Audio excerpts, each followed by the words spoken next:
Hey everybody, अथव this side, welcome to गायन machine. और हम जो लिस्ट का कोर्स हमारा कंटिन्यू कर रहे थे उसमें टेक्निकल फॉल्ट की वजह से हम हमारे एक्सटेंड तक ही पढ़ पाए थे। ठीक है, अब आगे हम पढ़ते हैं। मैं क्विक रिकैप दे देता हूँ कि अपेंड जो फंक्शन है जो कि लिस्ट में किसी भी चीज़ को ऐड करने के काम आता है, उसी तरीके से एक्सटेंड भी होता है। लेकिन अपेंड के अंदर क्या होता है, अगर मैंने लिस्ट के अंदर एक और लिस्ट पास करी इंसर्ट करने के लिए तो वो पूरी की पूरी लिस्ट उठकर ऐड हो जाएगी। जबकि एक्सटेंड में क्या होता है, वो उस पूरी लिस्ट को तोड़ेगा और एक एक करके वो एलिमेंट उसके अंदर जोड़ेगा। ठीक है, हमारे उसके किसके अंदर, लिस्ट के अंदर।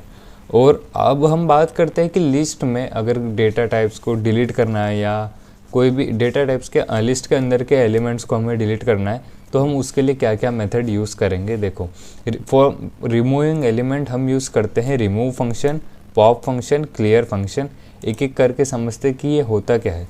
तो रिमूव फंक्शन क्या करता है, remove the first occurrence of the value. जो भी वैल्यू की पहली बार ऑक्यूरेंस आई है उसको रिमूव करता है। अब मैं एग्जांपल के थ्रू में आपको क्लैरिटी आएगी कि हमने दे दिया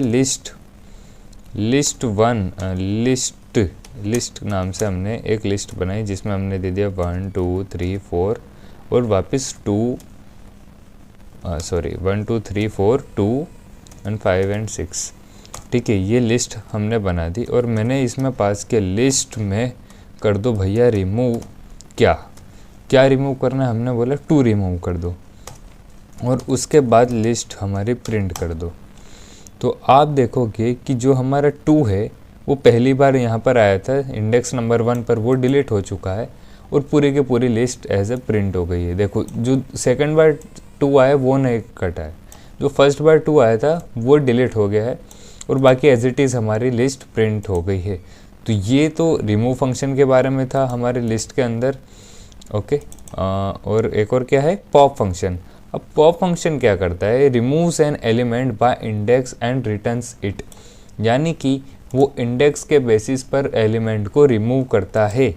मैं अगर दे दूँ लिस्ट में से पॉप, देखो हमने पॉप कर दिया सेकंड, जो भी इंडेक्स नंबर 2 पर है उसे पॉप कर दो। यानी कि 0 1 और 2, हम कह रहे हैं कि 4 को इस लिस्ट में से डिलीट कर दो। तो हमने बस वही किया, हमने बस वही किया और देखो लिस्ट हमारी आ गई है जो कि है 1 3 2 5 6। पॉप फंक्शन ने क्या किया, जो भी इंडेक्स नंबर 2 पर है उसको डिलीट किया और उसको रिटर्न कर दिया एक तरीके से।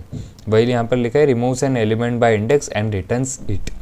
ओके, सो इंडेक्स बेसिस पर हमें कोई सा भी एलिमेंट रिमूव करना है, हमें नेगेटिव लास्ट एलिमेंट हम अगर रिमूव करना है जो कि है 6, वो भी यहाँ पर रिमूव हो जाएगा और हमारी लिस्ट में बचा है 1 3 2 एंड 5।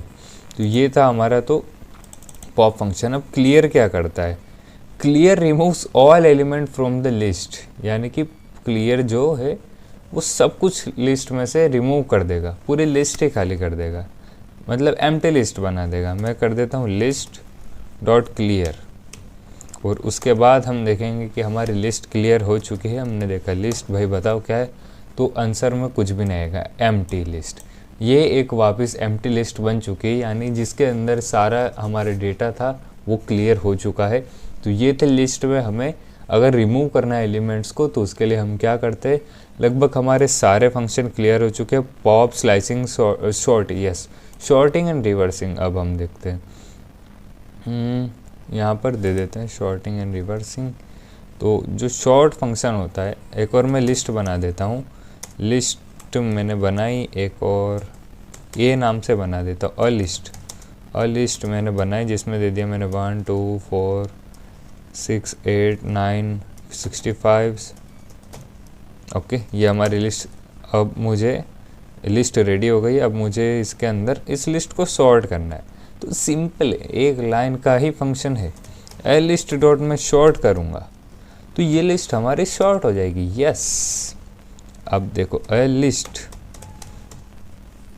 और ये हमारी लिस्ट सॉर्ट हो गई है कि 1 2 3 5 9 23 35 46 एंड 65। अब अगर मैं इसके अंदर रिवर्स पैरामीटर यूज़ करता हूँ जो कि बाय डिफ़ॉल्ट रहता है, वो मैं अगर ट्रू कर दूँ कि रिवर्स इक्वल्स टू 2 और मैंने ए लिस्ट को वापस प्रिंट किया तो वो डिसेंडिंग ऑर्डर में हमारी लिस्ट को प्रिंट कर देगा। ओके, अगर आपको डिसेंडिंग में प्रिंट करना है तो रिवर्स को ट्रू कर दो, अदरवाइज आप कुछ नहीं करो। बाय डिफ़ॉल्ट रिवर्स फॉल्स ही रहता है और जो भी रहेगा हमारी लिस्ट असेंडिंग ऑर्डर में सॉर्ट हो जाएगी। ओके, और ये हमारी लिस्ट ये तो सॉर्ट हो गई। अब एक था रिवर्स फंक्शन।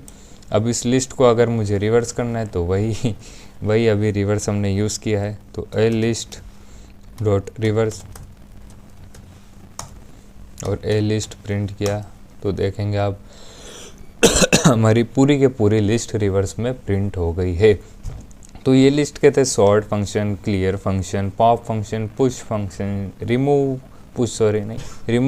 एक्सटेंड और बहुत सारे और क्या, इंडेक्सिंग। हाँ, एक और हम देख लेते कि अब हमें नई लिस्ट क्रिएट करनी है और कंडीशन के बेसिस पर, यानी कि मैं एक न्यू लिस्ट बनाऊंगा और मुझे कंडीशन चेक करनी है। तो मैंने बोला कि अगर ये देखो यहाँ पर लिखा आ रहा है I for I in a list if I modulus 2 equals to 0, यानी कि I for I in add list, जो अ लिस्ट में है उसके अंदर अगर मेरा जो ith एलिमेंट है वो अगर 2 से डिवाइड होके मॉड्यूलस ऑफ 2 यानी कि रिमाइंडर 0, किसी भी चीज़ मतलब मॉड्यूलस यानी कि रिमाइंडर, और अगर उसका रिमाइंडर 0 आ रहा है इसका मतलब वो 2 से डिविजिबल है। और अगर ये कंडीशन ट्रू हो